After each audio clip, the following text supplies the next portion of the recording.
Қайырлы күн қыздар. Бүгін ерекше пирожныйлар жасайтын боламыз. Ингредиенті көп затты қажет етпейтін, воздушный, дәмі тіл үйреді.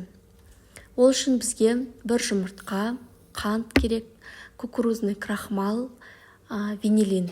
Осы төртеуін араластырып алып, үстіне сүтімізді құятын боламыз. Бұл жердегі ерекшелік жаңағы магазиндегі біздегі қымбат сливкилар, творожный сырлар қажет етпейді. Бұл крем осындай үйде бар затпен осындай қою, тәтті крем жасап алуымызға болады. Бұл кремді сіздер тек осы пирожныйға емес, басқа да бисквиттің үстіне қолдануларыңызға болады. Сүтімізді құйып алғаннан кейін әбден араластырып, отқа қоятын боламыз. Араластыра отыра жаңағы массамыз қоюланатын болады.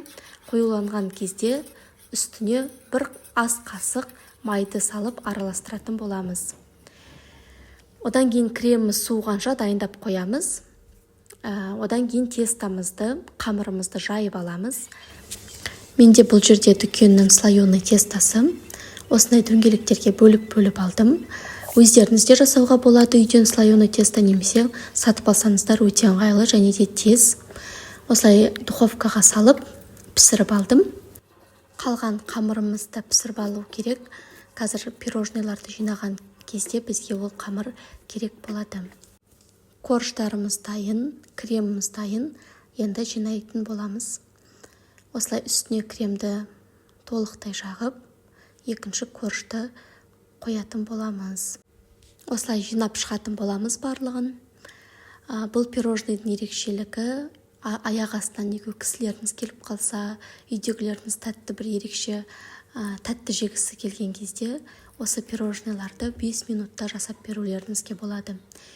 Бұл жерде тек қамырыңыз дайын тұрса, қалғанын үйден 5-10 минутта жасап аласыз.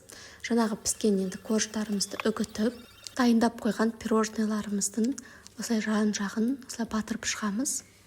Сол кезде сырты әдемі болып тұрады. Алда жаңа жыл келе жатыр. Дастархандарыңыздың сәні болатын болады. Осындай керемет пирожныйлар. Бұған енді біз глазурь жасап аламыз. 3 қасық сүт, одан 150 грамм сахарный пудрамызды араластырып, бетіне жағатын боламыз. Одан кейін үйде шоколадтарыңыз болса, осылай әсемдеулеріңізге болады. Кокосовый стружкаларыңыз болса, сеуіп, әдемілеп жасап қоюларыңызға болады. Рецепт болса, каналыма тіркеліп, лайк, комментарий жазып кетіңіздер.